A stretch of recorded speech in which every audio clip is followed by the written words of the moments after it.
우리가 하나님을 정확히 알고 하나님을 만나야 하는 이유가 있습니다.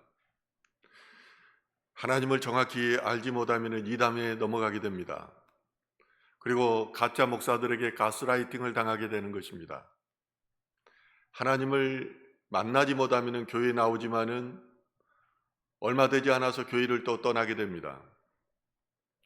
성공해도 떠나고 그리고 실패해도 떠납니다. 성공하면은 세상 일에 바쁘다고 떠나가게 되고, 또한 실패하면은 하나님이 나를 도와주지 않는다고 떠나가게 됩니다. 그래서 교회를 경험하였던, 예배의 자리에 나왔던 성도들의 90%가 마지막에는 교회를 떠난다고 합니다. 그러나 하나님을 정확히 알고 하나님을 만나면은 떠날 수가 없습니다. 예배의 장소가 바로 축복의 장소이며 하나님을 만나는 장소임을 알기 때문입니다.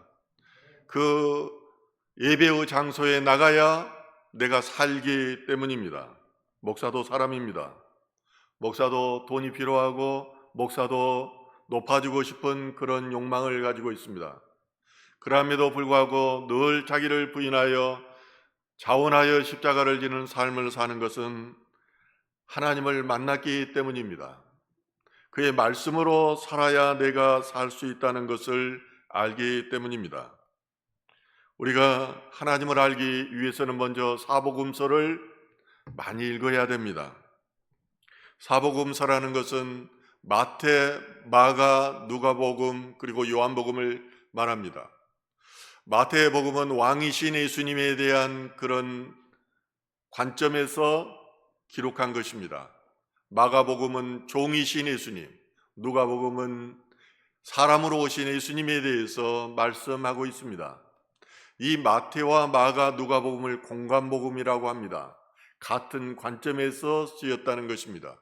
그런데 오늘 본문에 있는 요한복음은 하나님의 아들 예수에 대해서 기록하고 있습니다. 그래서 영적인 의미의 복음을 전하고 있는 것입니다. 요한복음은 예수님이 태초부터 하나님과 함께 계셨던 독생자이시며 성육신하신 인격적인 하나님의 말씀임을 강조하고 있습니다. 그래서 본문에서 예수님에 대해서 말씀이라고 말하고 있습니다. 요한복음 1장 1절은 태초에 말씀이 계시니라, 이 말씀이 하나님과 함께 계셨으니 이 말씀은 곧 하나님이시니라. 여기서 태초라는 단어에 간사가 없습니다. 그러므로 천지를 창조하셨던 in the beginning, 그 태초하고는 다른 것입니다. 그 이전부터 계시던 태초를 말하고 있습니다. 이것은 영원한 시간입니다. 창조의 역사가 시작됐던 이전의 시간인 것입니다. 모든 우주 만물은 하나님의 말씀에 의해서 창조하셨으므로 말씀은 우주 만물보다 먼저 있었고 영원한 태초부터 존재하였던 것입니다. 태초의 말씀이 계시니라고 오늘 본문은 말합니다. 요한은 여기서 로고스라는 말씀이 예수님임을 강조하고 있습니다. 이 말씀이 태초에 하나님과 같이 계셨고 또 하나님이셨습니다. 그래서 하나님이 곧 그 말씀이었다고 결론을 짓고 있는 것입니다. 이 말씀이 하나님이시다는 말은 예수님이 바로 창조자이시고 주관자이시며 동시에 계시자라는 의미를 가지고 있습니다. 예수님께서는 하나님과 함께 계시며 하나님과 함께 천지 만물을 창조하시고 천지 만물을 다스리시고 말씀으로 계시하고 계신다는 것입니다. 그런데 말씀이신 예수님이 하나님과 함께 계시다가 이 땅에 오셨습니다. 그 예수님의 본질이 사랑이었습니다. 따라서 그 말씀이 하나님과 함께 계셨다는 말은 사랑이 본질이신 하나님과 같이 그 사랑의 관계를 유지하고 교제하고 계셨다는 것을 의미합니다. 요한복음 3장 16절은 이렇게 말합니다. 하나님이 세상을 이처럼 사랑하사 독생자를 주셨으니 이는 그를 믿는 자마다 멸망하지 않고 영생을 얻게 하려 함이시라. 그러니까 예수님께서 육신이 되어서 이 땅에 오신 것은 사랑의 목적 때문이라는 것입니다. 우리가 세상을 살아가는 동기에는 크게 두 가지가 있습니다. 하나는 사랑이고 하나는 돈입니다. 어떤 사람은 사랑으로 살아가고 어떤 사람은 돈으로 살아가는 것입니다. 이걸 다른 편으로 말하면은 어떤 사람들은 육으로 살아가고 어떤 사람들은 영으로 살아간다는 것입니다. 사랑으로 세상을 살아가는 사람이 하나님의 뜻대로 살아가는 사람입니다. 이들은 돈을 모아서 하나님을 사랑하고 또한 이웃을 섬기는 데 사용하기 위해서 돈을 모으는 것입니다. 반면에 돈으로 세상을 살아가는 사람은 인생의 목적이 오직 돈에 있습니다. 인간의 정욕에 있는 것입니다. 그리고 자신의 이기심을 드러내기를 소망하는 사람들입니다. 이런 사람의 마지막은 병들고 소망 없는 비참한 것으로 끝나게 됩니다. 그러므로 우리는 인생을 사랑으로 살아야 됩니다. 예수님의 본질이 사랑이기 때문입니다. 율법을 한마디로 말하면 하나님 사랑과 이웃 사랑, 그리고 한 단어로 말하면 사랑이기 때문입니다. 예수님께서는 목숨을 바쳐서 율법을 사랑으로 완성하셨기 때문입니다. 율법은 예수 그리스도의 구원에 대한 모형이었습니다. 아파트를 지어서 분양하기 전에 우리는 모델하우스를 짓습니다. 그것을 보면서 어떤 아파트가 지어질까라는 것을 보게 되는 것입니다. 그리고 이제 아파트가 완성되면 모델하우스는 더 이상 필요하지 않게 됩니다. 왜냐하면 완성됐기 때문입니다. 예수님께서 이 땅에 오셨을 때 유대인들은 이것을 알지 못했습니다. 그래서 율법의 본체이신 예수님을 향해서 왜 안식일을 지키지 않느냐고, 왜 율법을 지키지 않느냐고 계속해서 댓글을 겁니다. 예수님은 이에 대해서 내가 안식일의 주인이라고 말씀하십니다. 예수님께서 말씀이시다는 의미는 예수님 자신이 하나님이라는 것입니다. 예수님 자신이 인생의 주인이라는 것입니다. 하나님께서 말씀으로 세상을 창조하시고 말씀으로 운행하십니다. 우리는 자신이 인생의 주인인 것으로 생각하는데 이것은 대단한 착각입니다. 내가 인생의 주인이라면 내가 노력하는 대로, 내가 생각하는 대로, 내가 꿈꾸는 대로 돼야 됩니다. 그러나 인생에서 내가 원하는 대로 된 적이 몇 번이나 있습니까? 발버둥 쳐도 안 되는 것은 안 됩니다. 그것은 예수님께서 본체이시고 이 땅의 것들은 그림자에 불과하기 때문입니다. 우리가 책상의 그림자를 옮기기 위해서는 그 그림자를 아무리 옮기려고 해도 옮겨지지가 않습니다. 그 그림자를 옮기기 위해서는 본체인 그 의자를 옮겨야 되는 것입니다. 잠언 16장 9절은 그래서 이렇게 말합니다. 사람이 마음으로 자기의 길을 계획할지라도 그의 걸음을 인도하시는 이는 여호와이시니라. 우리 인생은요, 마음대로 되는 것이 아니라 예수님 마음대로 됩니다. 이것을 믿을 때 우리는 예수님 말씀에 순종할 수 있습니다. 우리가 인생의 주인이신 예수님의 말씀에 순종할 때 우리 인생이 형통케 되는 것입니다. 예수님의 영이 내 안에 있기 때문에 내가 생각만 해도 그것들이 이루어지는 것을 눈으로 보게 되는 것입니다. 그러나 순종은 쉽지가 않습니다. 내가 죽어야 됩니다.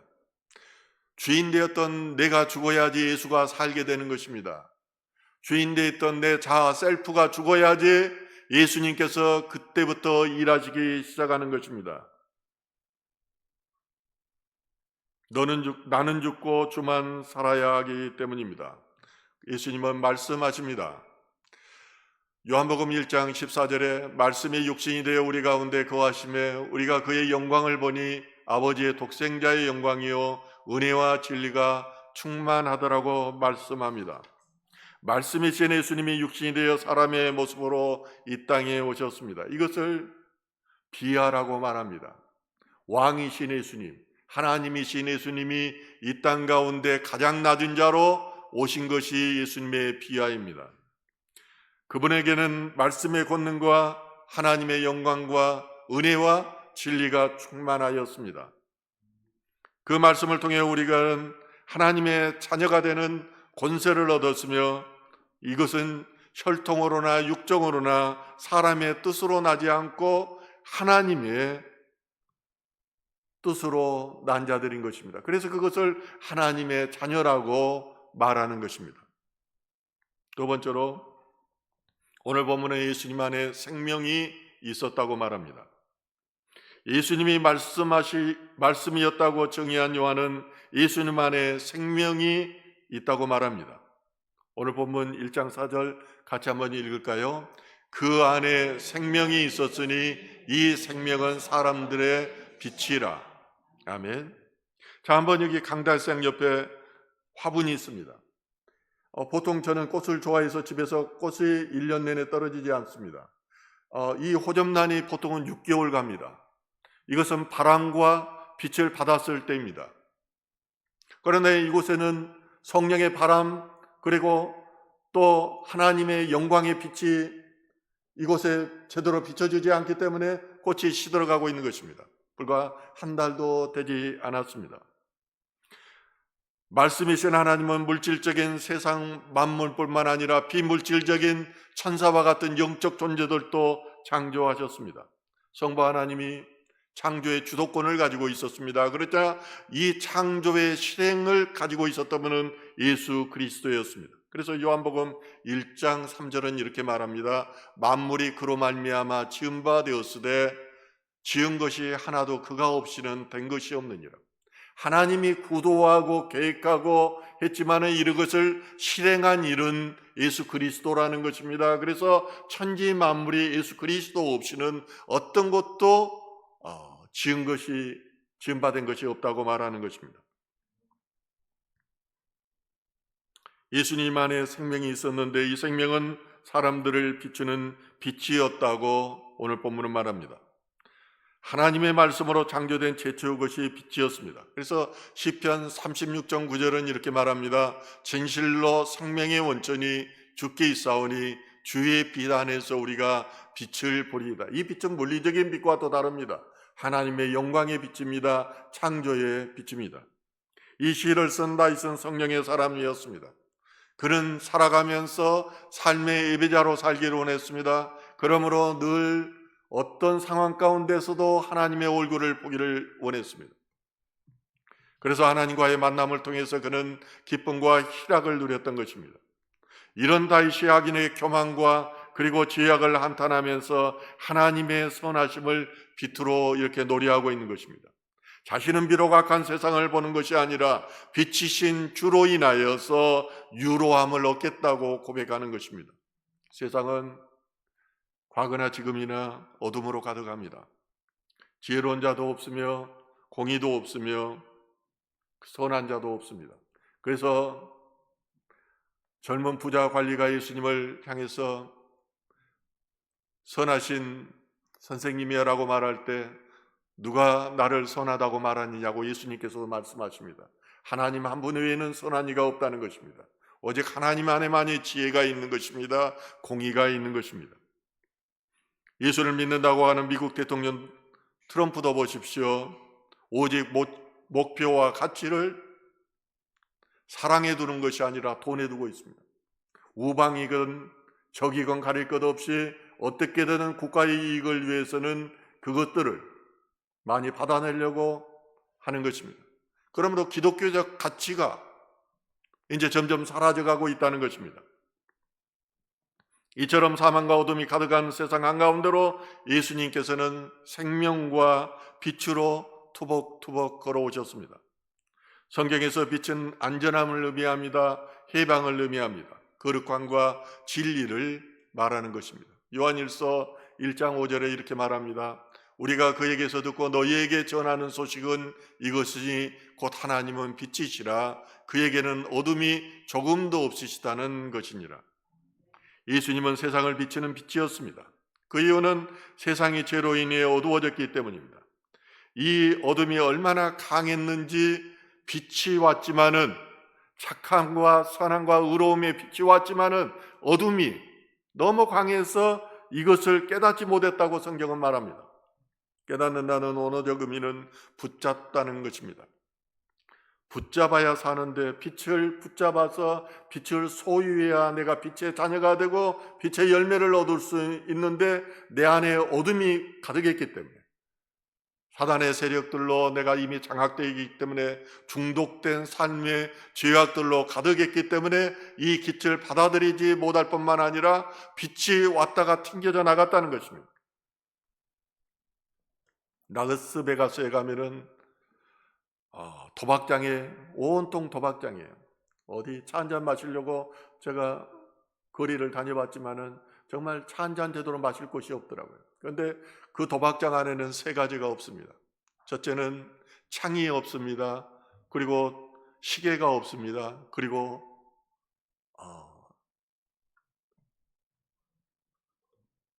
거울이 없습니다. 거울. 그러니까 철저하게 벽으로 가려져 있는 거예요.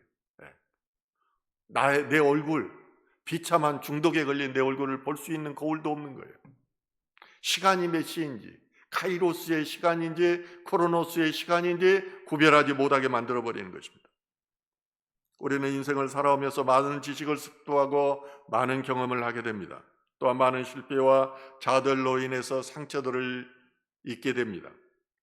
이런 경험들이 빛을 받아들이지 못하도록 방해하는 것입니다. 어둠 가운데 살아왔고 그렇게 사는 것이 편하기 때문입니다. 그대로 살라고 자꾸 어둠의 영은 우리에게 충동질하는 것입니다. 요한복음서의 목적은 독자들로 하여금 빛이고 생명이신 예수 그리스도를 붙잡아야 된다고 가르칩니다. 이런 목적으로 쓰여졌습니다. 요한복음 20장 31절에 오직 이것을 기록함은 너희로 예수께서 하나님의 아들 그리스도이심을 믿게 하려 하며 또 너희로 믿고 그 이름을 힘입어 생명을 얻게 하려 함이라. 우리는 살았으나 예수의 영이 없으면 산 것이 아닙니다. 죽은 것입니다. 그렇기 때문에 잠잔다고 말하는 것입니다. 우리가 잠에서 깨어나면 천국에 이르게 되는 것입니다. 세상의 빛으로 오신 예수님을 믿고 따르는 사람들은 어둠 가운데로 다니지 않습니다. 왜냐하면 생명을 얻었기 때문입니다. 말씀은 곧 생명의 근원입니다. 하나님 아버지께서 자기 속에 생명을 가지고 있는 것 같이 아들에게도 이 생명을 주셨습니다. 말씀이 육신이 되어 이 땅에 오신 예수 그리스도를 통해 세상에 생명이 주어졌기 때문입니다. 예수님은 십자가에 달리시기 전에 제자들에게 나의 살을 먹고 나의 피를 마시라고 말씀하십니다. 말씀이신 자신을 먹고 마시는 것, 이것이 영원한 생명을 소유하는 것이기 때문입니다. 영생은 말씀이 육신이 되어 오신 예수 그리스도를 아는 데 있기 때문에 말씀을 우리가 먹어야 합니다. 영의 양식인 말씀을 먹어야 우리의 영이 살아나는 것입니다. 특별하게 우리가 공황장애, 어둠, 그리고 불안함, 좌절 가운데 있을 때 요한복음을 소리내어 읽기를 소망합니다.